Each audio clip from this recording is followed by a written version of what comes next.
vocês? Voltei, meu nome é Giovânia Lopes, mas podem me chamar de Edi. E hoje eu vou contar pra vocês como eu descobri que eu tenho síndrome do pânico. A primeira vez que eu tive uma crise de pânico, eu tava muito longe de casa, na casa de uma amiga minha. E eu tinha horário pra voltar, eu tinha acabado de fazer 18 anos, então ainda tinha toda aquela regra de horário de sair, horário de voltar, saber com quem tá, ligar pra mãe o tempo inteiro. Então eu tinha que estar em casa até as 10 horas da noite. Só que já era 9 e pouquinho, quase 10 horas da noite, e todo mundo resolveu ir pra onde? Pra um rodízio de pizza. E eu, com muito medo da minha mãe não deixar mais eu sair, porque eu ia chegar fora do horário, medo dela brigar, não sei, pode ser que seja, né? Ei, vocês duas! Eu tenho duas filhas, cachorras. Com medo da minha mãe brigar, eu não sei, entrei numa onda de desespero, assim, comecei a respirar muito profundamente, fiquei ofegante enquanto eu tava indo ainda pro rodízio. Quando chegou lá, que a gente entrou e sentou, aí foi o auge do desespero, assim, eu não consegui respirar, não consegui comer, eu queria sair de lá a qualquer custo, chamei minha amiga e falei, vamos lá pra fora. Já tinha bastante gente com a gente, tinha umas 8, 9 pessoas, eu chamei só ela e falei, vamos lá fora. A gente andou um pouco na calçada, quando eu achei que tava ficando bem, começou de novo. Aquela falta de ar, aquela tremedeira, aquela sensação de desespero, de angústia. A gente entrou numa igreja, porque no momento de desespero a gente procura qualquer rota de fuga. Eles oraram em mim, falaram que era falta de Deus, né? Porque muita gente fala que síndrome do pânico é falta de Deus. Enfim, é só de lembrar eu fico... é ruim. Aí a gente não conseguiu, vamos embora. Eu falei, vamos embora. Aí eu ligava pra minha mãe, falando pra ela que eu tava sentindo, que eu tava passando mal, e ela achava que eu tava com brincadeira pra não chegar em casa no horário certo. E ela falava, você tem tantos minutos pra chegar em casa. Aí que me dava um desespero mesmo. Ela falava que se eu não chegasse ela ia chamar a polícia, não sei o que. Olha, aí a gente tinha que chegar até o metrô. A gente tava em Guarulhos e a estação mais perto que a gente ia era o Armênia. A gente tinha que andar aquela rodovia Dutra todinha. A gente pegou não sei quantos ônibus. A gente entrava no ônibus, eu queria descer e descia. Entrava em outro ônibus, queria descer e descia. Até que a gente não aguentou mais ficar entrando e descendo em ônibus, a gente veio andando na rodovia Dutra até chegar na Armênia. Chegou lá, a gente entrou no metrô. Foi mais tranquilo, porque por mais que o metrô é fechado, eu conseguia andar dentro dele. Eu ficava indo de um lado pro outro, até chegar na estação que eu tinha que descer, né? Então... Essa parte até que foi tranquila. Começava a me dar um desespero, eu tomava água e começava a andar. Quando chegou em casa, esse dia eu não consegui dormir. Eu fiquei sentada na cama a noite inteira. Eu dava uns cochilos assim, sentada. Minha amiga acabou dormindo na minha casa, porque a gente chegou em casa já de madrugada. Acho que era quase 1 hora da manhã. Já não tinha quase ônibus. A gente pegou o último ônibus do metrô pra minha casa, porque a gente veio quase o percurso todo andando, porque eu não conseguia ficar dentro do ônibus.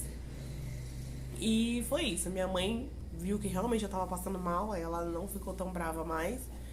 Só que, né, não tinha muito o que fazer. Ela falou pra me acalmar, tentar dormir, eu tomei um banho, tentei relaxar. No outro dia, comecei a passar mal novamente. Aí a minha mãe me levou no médico. Aí chegou lá, fizemos exames, fizemos eletrocardíaco, medimos a oximetria, fiz tudo que é exame de todas as queixas que eu tinha. Que o coração acelerava, fizeram o exame do coração, que eu tava me sentindo fraca, fizeram exame de sangue, que eu tava... Tudo. Eles fizeram exames e descartou tudo foi descartado.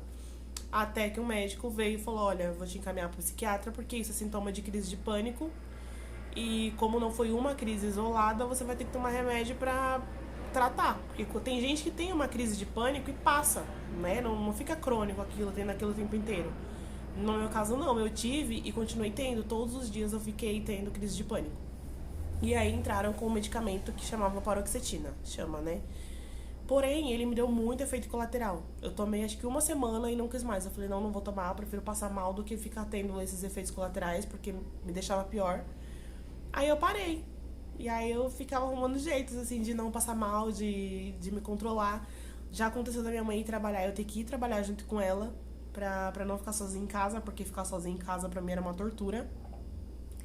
Aí eu ficava bem, eu ficava uns 2 anos bem, viajava, curtia, bagunçava, daqui a pouco eu ficava ruim de novo, aí começava a tomar remédio de novo, o remédio me fazia mal, eu parava por conta própria. Então fui muito irresponsável no começo, assim, de não seguir um tratamento. Eu penso hoje que talvez se eu tivesse tratado desde o começo direito, eu não teria mais a síndrome do pânico, ou ela estaria mais controlada. Só que eu fui responsável demais, assim, de parar por conta própria, não querer tomar, não querer ser dependente de remédio, porque eu ficava achando que quem era dependente de remédio estava louca. Eu coloquei na minha cabeça que eu tava ficando louca, não quis entender como uma doença. E é isso, então isso atrapalhou bastante no tratamento. Depois de um tempo eu fiquei mais responsável, né? Fiquei adulta. Aí eu comecei a tratar direitinho. Eu dei uma piorada na pandemia, mas não se compara com o começo, assim. Eu consigo viver, consigo viajar, consigo fazer todas as minhas coisas. Tive meu filho, mesmo com síndrome do pânico, apesar de todo mundo falar que é muito pior na gravidez. Eu não tive nada, mesmo sem remédio, na gravidez do Murilo. Depois eu faço um vídeo também falando sobre a gestação dele, que eu já tive já com síndrome do pânico. Mas foi assim que eu descobri. Hoje, por saber que eu tenho, por saber como é, por saber os sintomas, eu já me sinto mais segura, assim, mais tranquila. Não vou falar pra você, pra mim ter uma crise de pânico é tranquilo. Não é, porque os sintomas são horríveis. É muito forte, assim, os sintomas de uma crise de pânico. Mas são controláveis, sabe? Eu sei que vai passar, então eu não fico desesperada, querendo que acaba. Eu vou tentando relaxar, vou deixando os sintomas ir embora sozinho.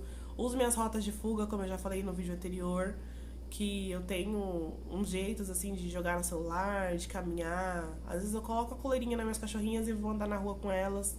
Já é uma rota, assim, de fuga maravilhosa, assim. Eu volto pra casa como se nada tivesse acontecido.